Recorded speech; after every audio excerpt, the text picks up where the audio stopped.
Queridos irmãos, graça e paz, amém? É um privilégio que tem se repetido nos últimos dias eu poder participar aqui com os irmãos e compartilhar das Escrituras. Que o Senhor fale aos nossos corações, é o que eu sempre tenho pedido. Essa tem sido a minha oração e não será diferente hoje. Que a mensagem do Senhor prevaleça sobre nossas vidas, que o Espírito Santo do Senhor ilumine o nosso intelecto e abra os nossos corações. Não apenas para a compreensão, mas também para a prática verdadeira do que aquilo que o Senhor quer para nós. Já já oraremos também nesse sentido, mas antes eu queria fazer uma breve introdução a respeito do que será a meditação nessa manhã. E eu começo aqui lembrando os irmãos das dificuldades cotidianas que nós passamos, né? Muitas vezes nessa vida nós passamos por momentos realmente difíceis. Nós precisamos, por exemplo, dar notícias tristes. Acho que poucas coisas que talvez mexam tanto com a gente quanto esses momentos. Nós precisamos, por exemplo, falar de uma não aprovação no vestibular, de uma reprovação na faculdade, uma demissão.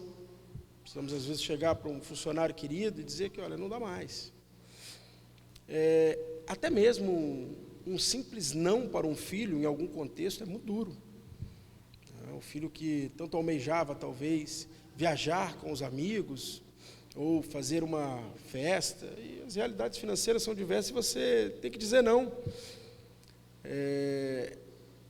E às vezes até muito pior, né? Eu passei por coisas mais simples, mas às vezes informar uma doença terminal ou informar um falecimento são situações realmente difíceis. Por vezes nós encaramos uma realidade com a qual não estávamos preparados mesmo nessa vida. Dificuldades financeiras, desilusão amorosa, doença. E isso não é diferente na caminhada cristã. Isso não é diferente. Nós também enfrentamos momentos de turbulência dentro da igreja. Nós enfrentamos, e assim, eu posso falar da minha experiência como presbítero. As reuniões do conselho são reuniões muito boas. O Senhor direciona a igreja, a gente sente isso com muita tranquilidade. Essa é a minha realidade, a minha experiência, mas passamos também por enfrentamento de situações difíceis no conselho. Uma disciplina, uma advertência, às vezes até mesmo uma realidade financeira. Mas mesmo nos momentos difíceis, esse é o ponto que eu quero chegar, o Evangelho nos lembra que somos privilegiados. Nós somos muito privilegiados. E a mensagem de hoje é exatamente essa. A mensagem de hoje é privilégios do crente, do cristão: eleição, amor e cuidado. E para que a gente alcance esse tema, eu gostaria de convidar os irmãos a abrir as Bíblias em Judas. Judas, versículo 1. Do livro de Judas, obviamente todos sabem, está ali antes de Apocalipse. É um livro curto, são apenas 25 versículos. E nós vamos ler o versículo 1. Acompanhe comigo a leitura, meus irmãos. Diz assim as Escrituras: Judas, servo de Cristo, irmão de Tiago, aos chamados, amados em Deus Pai e guardados em Jesus Cristo. Oremos. Deus e Pai do nosso Senhor Jesus Cristo, é um privilégio estar aqui, ó Deus, na Tua presença. É um privilégio nos congregarmos como Tua igreja para a louvor e exaltação do Teu santo nome. Somos agradecidos por isso. Bendizemos o Senhor na beleza da Tua santidade e nos Seus poderosos feitos. Rogamos nesse momento, de modo especial, ó Deus, que o Senhor fale aos nossos corações na meditação da Sua Escritura, ó Pai, da Sua palavra. Ó Pai, que o Teu Santo Espírito abra o nosso intelecto para a compreensão do texto e da meditação sobre ele. E de semelhante modo, que o Teu Santo Espírito, ó Deus, também abra os nossos corações para que possamos sair daqui modificados pela Tua palavra, ó Pai. Que ela não volte vazia, que ela ecoe em nossos corações, ecoe em nossas vidas, que sejamos, pois, transformados pelo Evangelho, ó Deus, para que façamos diferença no meio em que vivemos, ó Deus. E que o Seu nome seja sempre exaltado. Em Cristo que rogamos. Amém e amém. Meus queridos irmãos, para que a gente tenha uma boa compreensão do texto, eu preciso fazer uma introdução. Uma introdução que não será tão curta, uma introdução à exposição. E eu quero nessa introdução deixar muito claro para vocês quem é o autor dessa carta, qual é o contexto que essa carta foi escrita. É muito importante que tenhamos isso claro em mente, para que assim possamos entender o restante do texto. A expressão Judas, o nome Judas, melhor dizendo, é uma variação do nome Judá. Daí você já pode entender que não é um nome tão atípico, pelo menos para o período em que o texto foi escrito, pelo menos para os dias de Jesus Cristo. Hoje é muito incomum você encontrar alguém com o nome Judas, né? Mas esse nome é muito bonito, porque afinal de contas ele significa exaltado ou exaltado a Deus, um nome cujo significado hebraico é extremamente bonito, como você pode ver. Como eu já disse, esse nome era extremamente comum nos dias de Jesus, afinal de contas fazia remissão a uma das tribos de Judá, além do significado extremamente bonito. Então, só nas Escrituras, só no Novo Testamento, nós vamos encontrar 4 Judas. E aí eu quero te situar para que você não se perca, né? Nós temos o Iscariotes, o mais conhecido nos dias atuais, o que traiu a Cristo, um dos apóstolos que traiu a Cristo. Nós, além deles, nós temos o Judas, filho de Tiago, que foi um dos apóstolos originais. Haviam 2 apóstolos originais, né, com o nome Judas. Você vai encontrar isso lá em Lucas 6,16. Então, esse é o segundo. O terceiro é Judas, também chamado de Barrabás, que juntamente com Paulo, Barnabé e Silas, eles foram a Antioquia depois do Conselho de Jerusalém, conforme registra Atos 15:22. Então, nós temos um terceiro, que possivelmente aí era um oficial da igreja primitiva, e ele caminhou então entre os irmãos ali para levar as notícias a respeito do Conselho de Jerusalém. E nós temos um quarto, que é esse, né, que é o Judas, que juntamente com Tiago, com José e Simão eram irmãos de Jesus Cristo.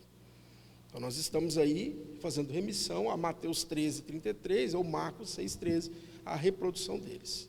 Então, observem aí, primeiro aquela questão que eu queria colocar introdutoriamente, é que o autor dessa carta é o 4º Judas do que eu mencionei, é irmão de Cristo juntamente com Tiago. Muito importante. Observe que todos eles são autoridades, ou pelo menos foram 2 apóstolos. Na verdade, se você observar, alguns doutrinadores vão chamar todos esses de apóstolos, porque eles estavam no circo apostólico. Então, a expressão apóstolo aqui, às vezes, é utilizada em algumas doutrinas, como alguém que estava no circo apostólico, muito próximo, ou não aqueles que tiveram necessariamente o chamado apostólico dos 12, mais Paulo. O autor dessa carta, então, é o irmão de Cristo, e nós pouco sabemos sobre ele, essa é a verdade. O que nós sabemos sobre ele é que, juntamente com os outros irmãos de Jesus, eles, num primeiro momento, durante o ministério de Cristo na terra, não creram em Jesus. Não creram nele como filho de Deus Pai. Isso você encontra em Mateus 12, 46 e 50. Mas nós sabemos que ele teve um processo de conversão justamente por ter escrito uma carta. Além disso, nós sabemos que o irmão dele também foi alcançado, Tiago. Tiago vai se converter a partir da ressurreição de Cristo, está registrado em 1 Coríntios 15, 7. Possivelmente, Judas também converteu a partir da ressurreição de Cristo. Ele esteve no cenáculo, juntamente com os demais apóstolos, está em Atos 1, 12 a 14. E passou a fazer parte do circo apostólico. Isso que eu acabei de dizer diz respeito a Tiago, e é muito provável, então, que Judas tenha acompanhado isso e tenha passado a fazer parte do ciclo de apóstolos, ou seja, era uma autoridade. Esse caminho está escrito a respeito de Tiago, presume-se que Judas também tenha alcançado. Mas uma dúvida, embora a gente não tenha clareza a respeito desse caminho, a respeito de Judas, uma certeza nós temos, ele era uma autoridade. Tanto que depois escreve a sua epístola. Essa epístola, ela é escrita por volta dos anos 70 depois de Cristo, então no momento em que a igreja já estava bastante sedimentada, já havia se espalhado, já tinha bases sólidas, já estava aí no seu segundo ciclo de formação. Agora, curiosamente, essa carta ela não é escrita para uma comunidade específica, né? Ela, por certo, foi escrita por um grupo de igrejas de uma determinada região. Os teólogos, então, vão denominar essa carta, os doutrinadores vão denominar como uma epístola geral, ou católica, ou universal. porque, diferentemente de tantas outras, elas não se dirigem a uma única igreja. Ela tem, então, uma visão mais abrangente. Então, são a todos os convertidos de determinada região. Agora, a partir do texto todo da epístola, que nós não lemos, é possível se compreender que esses cristãos eram judeus convertidos. Por que eu afirmo isso? Porque eles tinham bom conhecimento do Antigo Testamento. Eles sabiam, por exemplo, de eventos relacionados ao Êxodo. Se você ler o versículo 5 da carta, você vai ver que Judas faz a missão ao Êxodo. Então, esses cristãos sabiam desses eventos. Eles também sabiam do juízo que veio em cima dos anjos, o versículo 6 fala disso. Eles sabiam de Sodoma e Gomorra, o versículo 11 vai falar disso. E eles também estavam familiarizados com a literatura judaica do século I. Os versículos 9 e 14 vão fazer remissões a isso. Então, também está claro aqui que era uma epístola escrita a judeus convertidos. E aqui vem o ponto central. A igreja, esse grupo de pessoas, passava por um momento, por um problema muito comum aos dias atuais, qual seja a presença e influência de falsos mestres. Haviam pessoas mal intencionadas no meio desse grupo, dessas igrejas, estavam infiltrados, e essas pessoas assumiam posição de liderança e não estavam dispostas a guardar qualquer tipo de lei. Eles viviam um antinomismo que tratava a liberdade como libertinagem. Eles não guardavam qualquer tipo de restrição moral, muito pelo contrário. Eles entendiam que o Evangelho havia lhes permitido viver desregradamente, e eles então não viviam um padrão moral fixo, inclusive com relação às questões sexuais. Judas então vai dirigir a eles, para vocês entenderem o problema que eles estavam vivendo. Judas vai chamá-los de dissimulados, de homens ímpios, que negam a soberania de Cristo, sonhadores alucinados, difamadores, pessoas que promovem divisões. Ou seja, o contexto era em que Judas atacava falsos mestres infiltrados dentro das igrejas. E Judas não vai negociar com eles os valores ensinados pelo Evangelho. Judas, muito pelo contrário, ele vai demonstrar que essas teologias ali ensinadas, embora aparências sutis de cristãs, elas não eram aquilo que Cristo havia nos ensinado e que elas deviam então ser combatidas. Judas então vai pregar um padrão cristão de comportamento a ser seguido. E vai ensinar como a igreja deve se portar, não apenas com os falsos mestres, mas também como a igreja deve se portar com aquelas pessoas que de alguma maneira foram seduzidas pelo falso evangelho. É este o propósito da carta. E nós vamos encontrar isso com clareza nos versículos 3 e 4, que embora não sejam objeto da meditação nessa manhã, eu gostaria de fazer a leitura para que os irmãos compreendessem o contexto da carta. Vejam o que diz os versículos 3 e 4. Amados, quando empregava toda a diligência em escrever-vos acerca da nossa comum salvação, foi que me senti obrigado a corresponder convosco, exortando-vos a batalhardes diligentemente pela fé que uma vez por todas foi entregue aos santos. Pois certos indivíduos se introduziram com dissimulação, os quais desde muito foram antecipadamente pronunciados para essa condenação. Homens ímpios, que transformam em libertinagem a graça do nosso Deus e negam o nosso único soberano e Senhor, Jesus Cristo. Meus queridos irmãos, então, fechando essas minhas notas introdutórias, nós podemos ver aqui que a epístola claramente tem o propósito de advertir contra falsos mestres que estão infiltrados nas igrejas, advertir a respeito das suas artimanhas e seduções, bem como orientar a igreja a lidar com os irmãos que estão na dúvida a respeito desses falsos mestres, a respeito dessas artimanhas. Nessa epístola, então, Judas vai ensinar os leitores a se opor às apostasias que infiltram as comunidades. Vai advertir a respeito das influências perniciosas que homens ímpios inculcam a respeito das falsidades criadas por eles. Mas mesmo assim, outros aspectos são abordados. Judas também vai fazer referências à eleição daqueles que foram chamados. Judas vai fazer referências à perseverança daqueles que lutam pela fé, ao juízo final dos incrédulos, à segurança, à salvação, à vida eterna. Dentre tantos os privilégios trabalhados por Cristo, hoje, como eu já disse, e aqui eu vou repetir, nós vamos tratar a respeito dos privilégios de crente, eleição, amor e cuidado. Mas sempre com o contexto claro de que é um momento de adversidade em que as pessoas estão sendo chamadas a compreender esses privilégios. Qual é o momento de adversidade? De uma igreja que está infiltrada de falsos mestres, e não é diferente da realidade das igrejas atuais. Passamos então à exposição do texto. Observem, meus irmãos, que Judas vai iniciar a carta se apresentando. Como toda e qualquer carta, né? Um depara. Então, Judas, em primeiro momento, ele diz quem ele é. Ele está se auto-apresentando para os irmãos. É muito interessante que a sua auto-referência é servo de Jesus Cristo. Judas entende o quanto isso é honroso. Ele podia ter reivindicado o parentesco com Cristo. Ele poderia ter dito que, de acordo com a carne, ele era irmão de Cristo. Ele poderia ter dito, olha assim, eu sou consanguíneo de Cristo Jesus.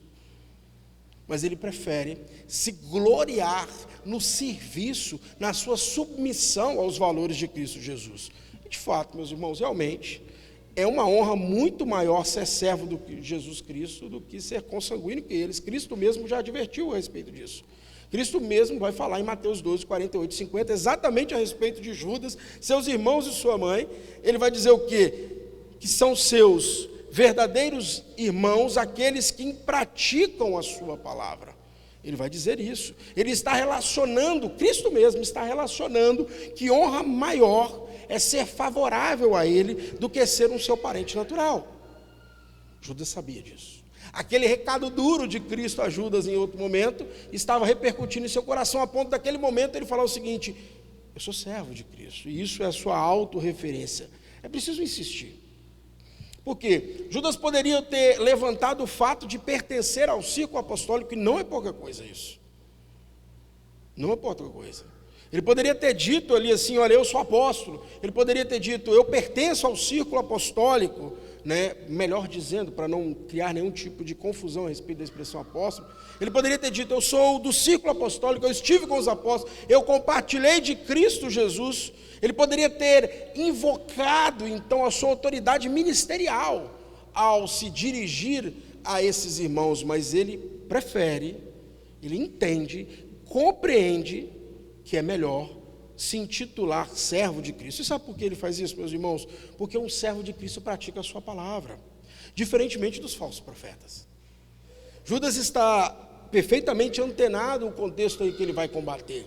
Um servo de Cristo não compreende não apenas os privilégios do cristão, mas a necessidade de submissão a Cristo Jesus, diferentemente de um falso profeta.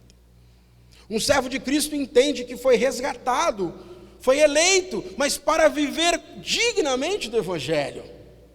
Um servo de Cristo sabe o valor do amor de Deus, compreende o privilégio de ser guardado em Cristo Jesus, compreende o privilégio e as experiências que um falso mestre não alcançava. Só por dizer servo de Cristo, Judas está se colocando numa posição completamente diferente daqueles para os quais ele vai usar a pena da sua escrita penosamente, pesadamente, no sentido de advertir aqueles. Judas se coloca numa posição de diferente, de fato era.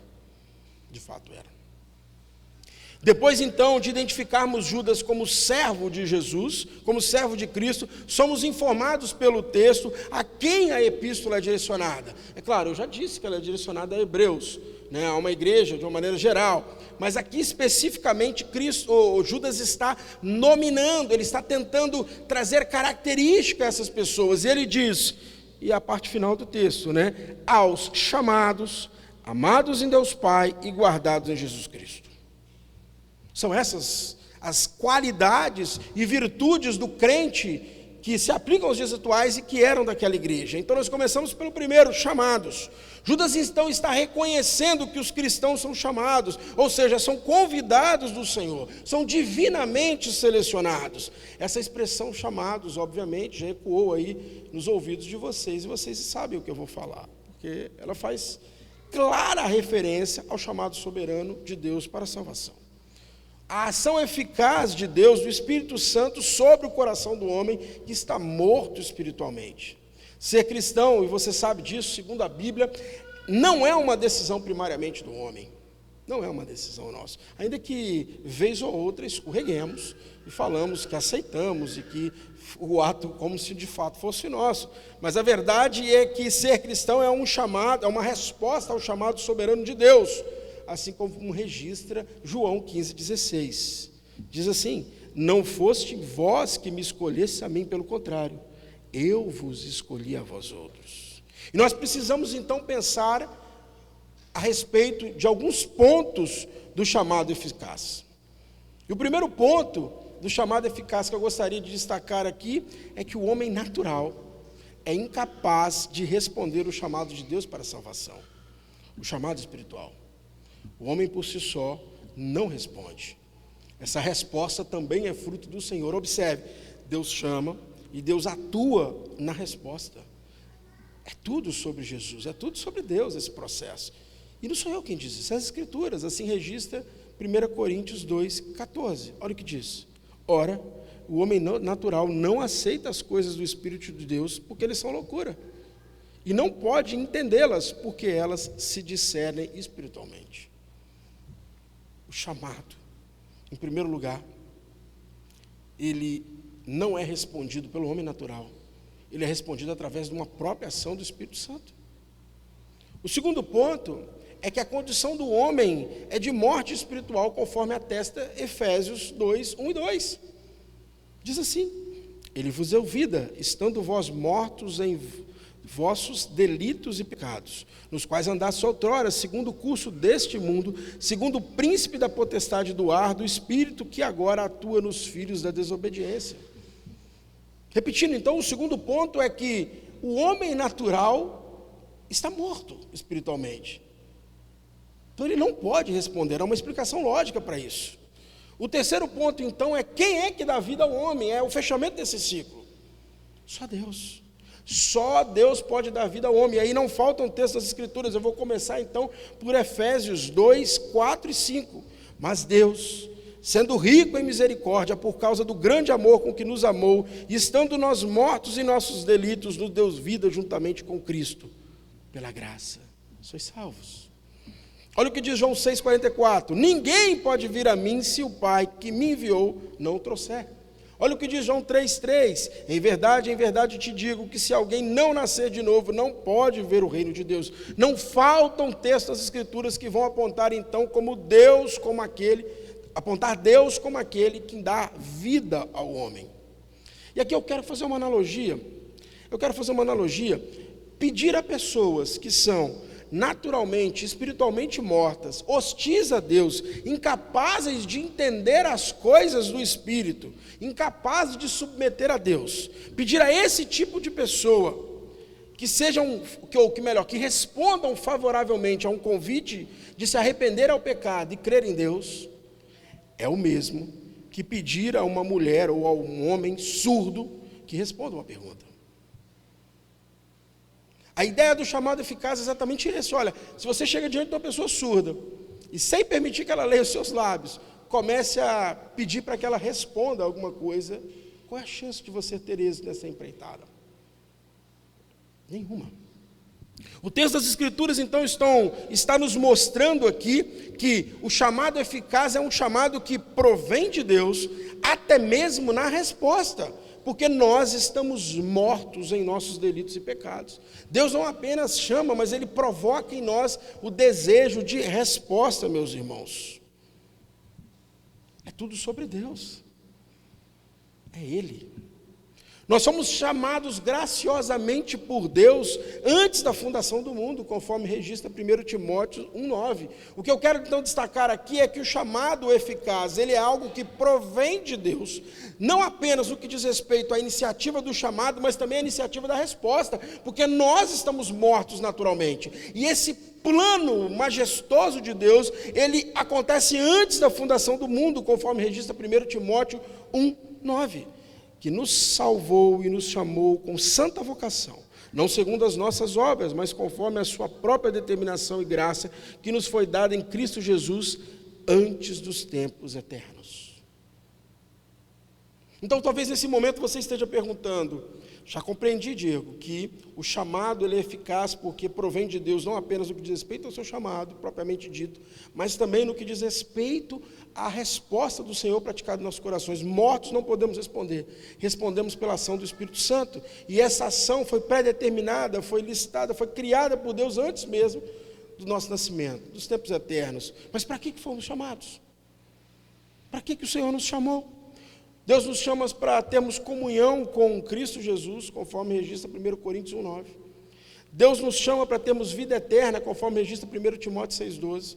Deus nos chama para um reino de glória a Ele, conforme registra 1 Tessalonicenses 2,12.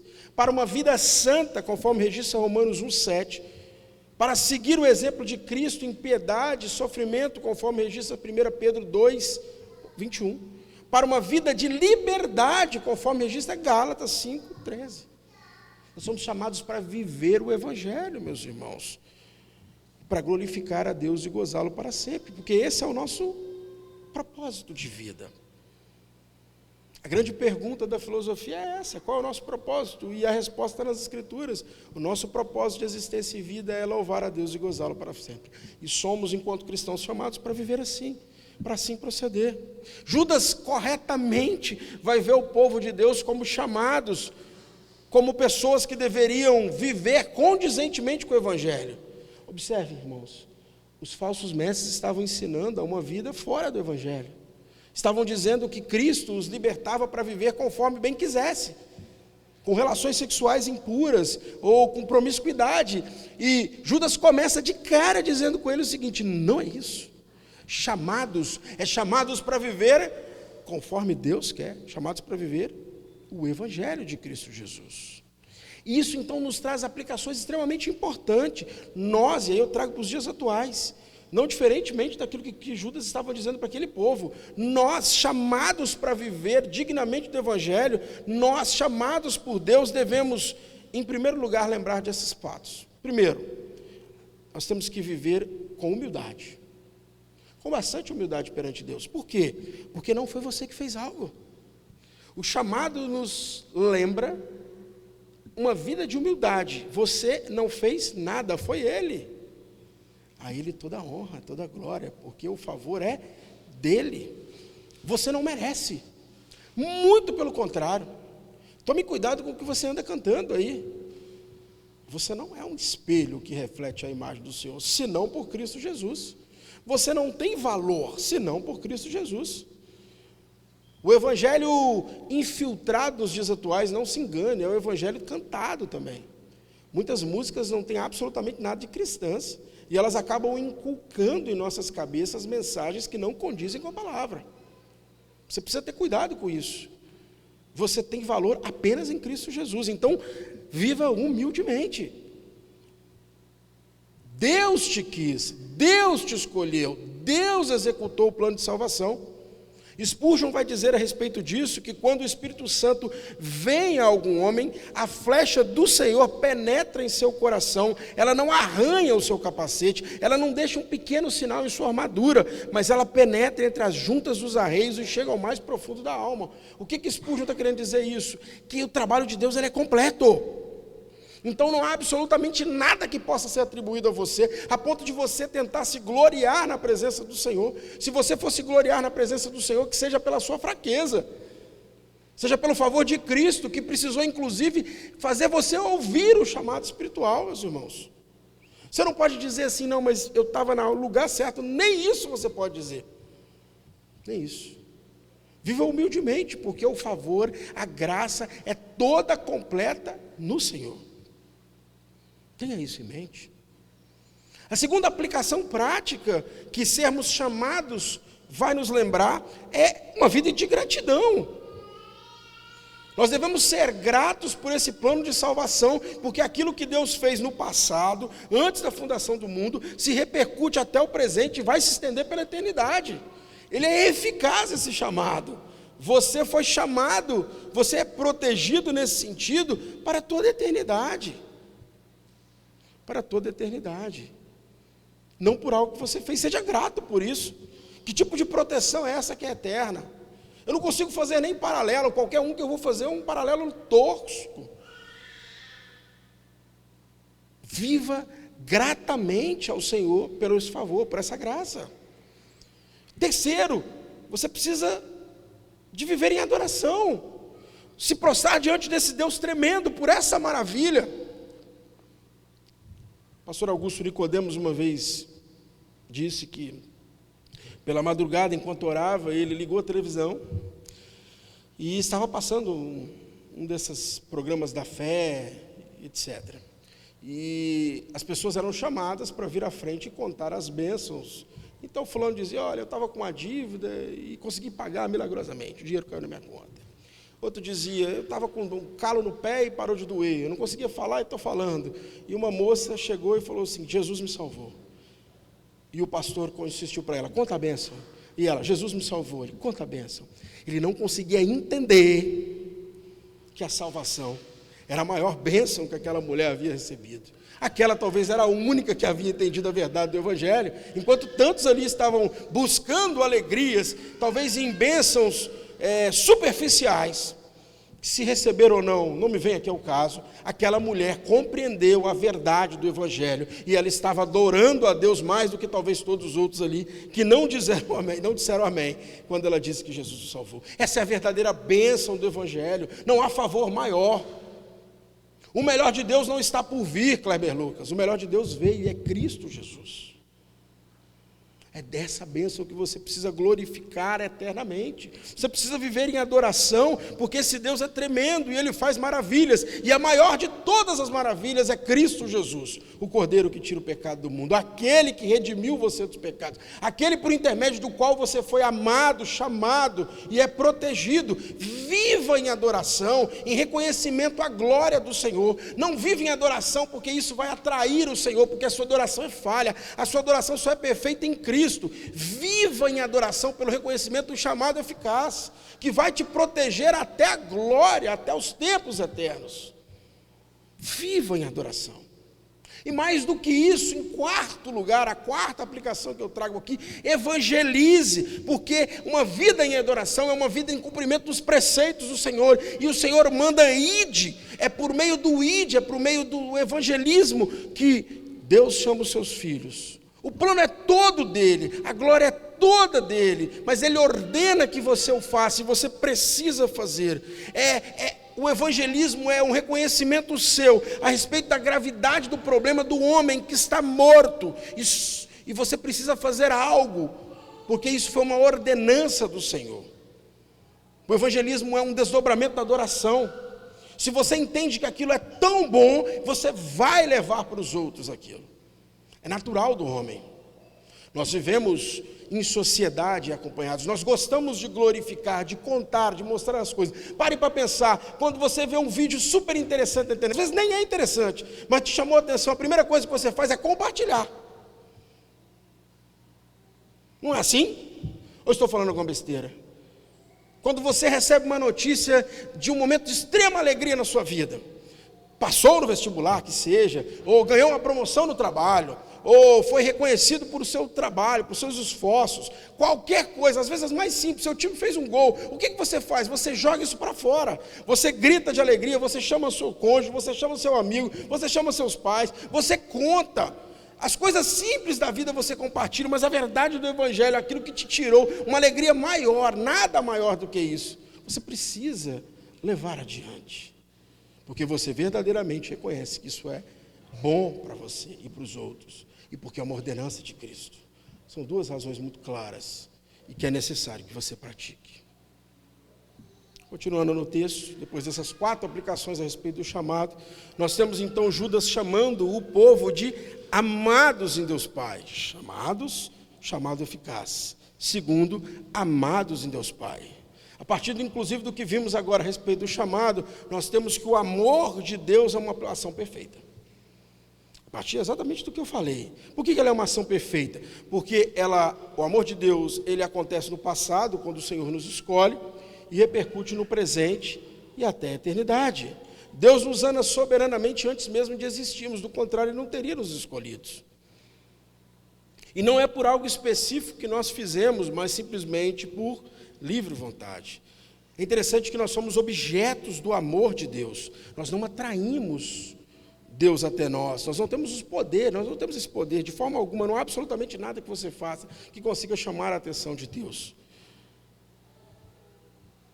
Nós não temos valor intrínseco que consiga atrair Deus para nós. Nós não somos um imã nesse aspecto. É preciso insistir, nós não temos nada que nos favoreça. Se não fosse a graça, nós estaríamos perdidos. Mas nós somos amados no poder de Deus. A expressão amados em Deus significa dentro de. E aqui você precisa entender que o amor de Deus não é um sentimento, não é uma virtude tal como a nossa, de sentimento. Ele é inerente à natureza de Deus. É isso, por exemplo, que vai dizer 1 João 4,8, quando ele diz: aquele que não ama não conhece a Deus, porque Deus é amor. É inerente à estrutura de Deus o amor, diferente de nós não somos amor, não é inerente a nós o amor em nós é um sentimento. Não, mas Deus está inerente à sua natureza, então é diferente. Muitas vezes então nós ouvimos falar do amor de Deus como uma comparação humana. Essa avaliação está errada. Nós avaliamos Deus e o seu amor a partir de padrões que adotamos ao longo da vida, né? Nós amamos pela beleza, amamos pelo companheirismo, nós amamos por relações de maternidade e paternidade. Esses padrões não combinam com o que a palavra de Deus diz a respeito do seu amor. Arthur Pink, na obra Atributos de Deus, ele vai fazer algumas colocações a respeito do amor de Deus que eu gostaria de repetir aqui, meus irmãos, para que tenhamos, no mínimo, um pouco de compreensão disso. Ele vai dizer, por exemplo, em primeiro lugar, que o amor de Deus é imune à influência alheia, conforme registra Deuteronômio 7, versículo 7 e 8, que diz assim: não vos teve o Senhor afeição, nem vos escolheu porque fosse mais numerosos do que qualquer povo, pois eras o menor de todos os povos, mas porque o Senhor vos amava. Ou seja, não é porque você tem um grande exército, não é porque você tem um pequeno exército. E é inerente a gente, né? Nós adquirimos afeições porque é grande ou porque é pequeno, aí é uma espécie de compaixão. O amor de Deus é imune a qualquer influência alheia. Segundo lugar, o amor de Deus é eterno, conforme registra Jeremias 31:3. Com amor eterno te amei, por isso, com benignidade te atraí. Terceiro, é soberano, conforme registra Romanos 9:13. Amei a Jacó, porém me aborreci de Esaú. Qual razão? Porque eu quis. Quando o Senhor diz isso, Ele está dizendo exatamente isso. Por que de um eu quis? Porque eu quis. Eu sou Deus. Atributos estão se relacionando aí. Ele é imutável, conforme registra Malaquias 3:6. Porque eu, o Senhor, não mudo.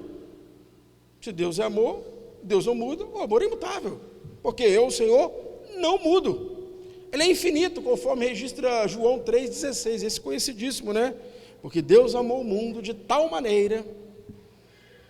Ele é santo, sexto aqui atributo, sexto característica do amor de Deus, conforme registra Hebreus 12:6, porque o Senhor corrige a quem ama e açoita todo filho que recebe.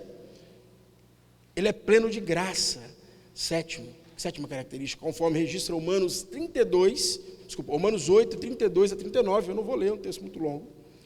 O que eu quero chamar a atenção para vocês aqui é que o amor de Deus não é um mero sentimento, ele é muito mais do que isso, ele é um atributo tão grande quanto os outros atributos. Normalmente, quando a gente vai ouvir aí as pregações, o amor de Deus está lá em cima, a justiça está aqui embaixo, as pessoas acabam desnivelando os atributos do Senhor, né? Destacam o amor como se justificativa fosse para todas as outras coisas, né? Mas nós vimos aqui, por exemplo, que o amor de Deus é santo, o amor de Deus é soberano, o que significa dizer que Ele pode escolher quem Ele quiser.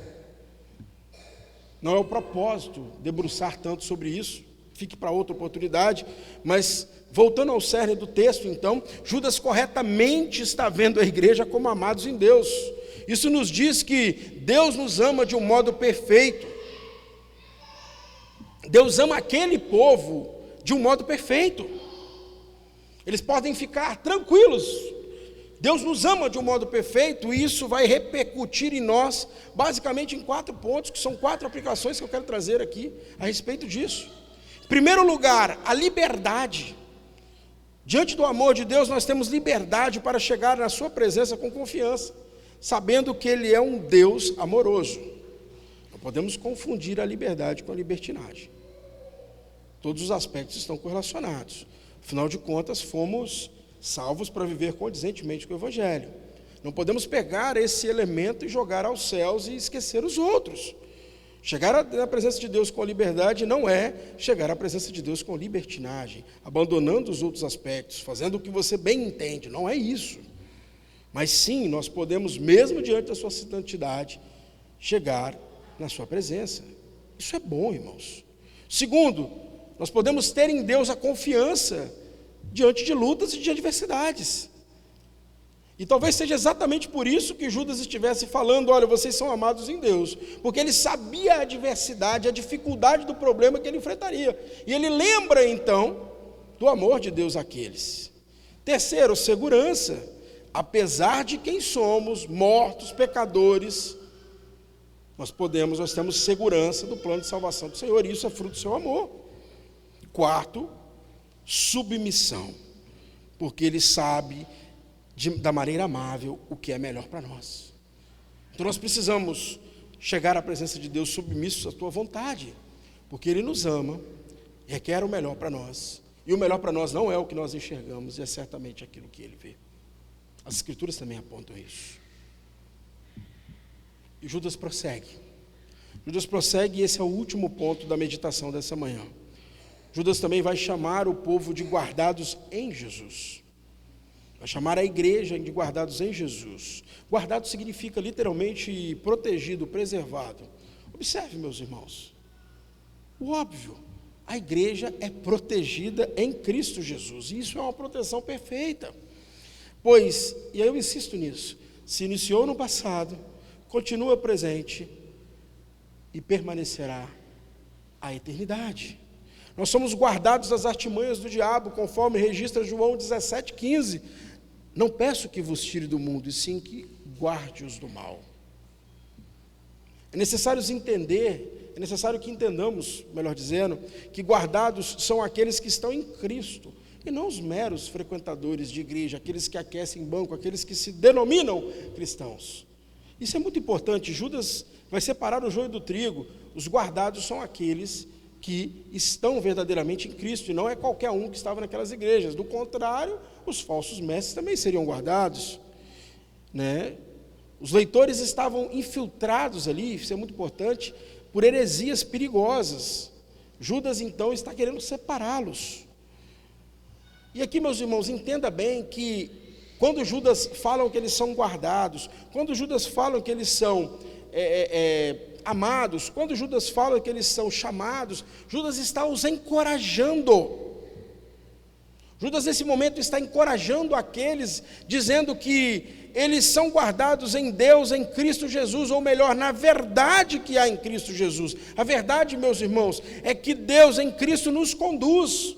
Deus em Cristo tem conduzido as nossas vidas pela palavra. Deus em Cristo começou boa obra em nós e é fiel para completá-la, conforme registra Filipenses 1,6.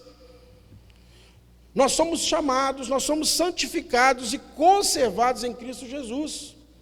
É importante que você entenda isso. Onde Deus inicia, Deus aperfeiçoa, embora nós sejamos inconstantes. O aperfeiçoamento também é a favor de Cristo Jesus, aquele que chama, que abre os nossos ouvidos, aquele que nos ama, também nos aperfeiçoa em Cristo Jesus. Ele é constante, a Ele toda honra e glória. Ele não nos desamparará, conforme registra Salmo 138,8. Nós não vamos, portanto, confiar em nós mesmos. Nós não somos chamados e depois que nos chama, o Senhor não dá um tapa nas nossas costas e fala assim, agora é contigo. Não é isso, é muito pelo contrário, a confiança não está em nós. Nós não seremos supridos naturalmente, mas nós seremos supridos em Cristo Jesus. Somente Ele vai nos conduzir nessa jornada. Observe então, em primeiro lugar, que os crentes são conservados das portas do inferno e para a glória dos céus. É isso que as Escrituras vão nos apontar. Em Cristo Jesus nós somos conservados das portas do inferno, do mundo que jaz nos maligno. Nós somos conservados para a entrada gloriosa nos céus, porque Cristo é o caminho, é a única porta e ela é estreita. Observe, em segundo lugar, que todos que são preservados em Cristo, como sua cidadela e refúgio, enquanto permanecer nele e somente devido à sua união com ele. E é um processo que não depende de nós, que é obra de Deus Pai Todo-Poderoso. Diante disso, nós devemos ter uma vida, e aqui é a última aplicação. Diante do que está sendo exposto no texto, nós devemos ter uma vida de santidade, conforme registra 1 Pedro 1,16. Cristo vai dizer: sede santos porque eu sou santo. Se nós somos amados em Cristo, se estamos do lado dele, se estamos sendo guardados em Cristo Jesus, nós devemos viver como ele quer que vivamos, em santidade. Em segundo lugar, e a segunda aplicação, nós devemos viver em obediência, conforme registra Salmo 119, 4. Tu ordenaste os teus mandamentos para que cumpramos à risca. Guardados em Cristo não significa dizer que possamos fazer qualquer tipo de coisa, que estaremos protegidos. O Senhor vai nos proteger e nós devemos cumprir os seus preceitos. À risca, não há margem para erros e pecados. Eles serão perdoados, mas nós não devemos almejar isso ou aceitar isso como uma vida. Você não deve aceitar o pecado, ainda que ele ocorra, e que pela misericórdia de Cristo Jesus você seja perdoado. E eu encerro aqui então, meus irmãos, e a conclusão é para nos lembrar. Essa pequena introdução na carta de Judas, observe, um único versículo, tinha mais um, mas essa pequena introdução é uma mensagem poderosa de encorajamento. Por quê? Como toda a Escritura, ela tem aplicação aos dias atuais. Ela está nos lembrando que diante das adversidades da vida, e eles viveriam uma adversidade, e nós vivemos adversidade tão parecida dentro das igrejas, mas ela nos lembra para qualquer adversidade. Nós somos, irmãos, privilegiados. Em Cristo Jesus, nós crentes temos o privilégio de desfrutar do chamado soberano de Deus. Não se esqueça disso. Em meio a qualquer adversidade da sua vida, dobre o seu joelho e lembre: Senhor, qualquer dificuldade ela é pequena, porque eu estava morto e o Senhor me ressuscitou em Cristo Jesus. Eu nada mereci e no perfeito amor de Deus, o Senhor restaurou-me antes da fundação do mundo, não por nada que eu tenha feito. Então nós desfrutamos do chamado de Deus, do chamado soberano de Deus. Nós desfrutamos da proteção do amor de Deus. E nós desfrutamos também da proteção inabalável de Cristo Jesus. Lembre-se disso, nas dificuldades, nas bonanças, constantemente. E mais do que isso, desfrute do Senhor e viva condizentemente com o Evangelho. Porque para isso fomos chamados, para a honra e glória de Deus pelos séculos dos séculos. Esses são os nossos privilégios. Amém.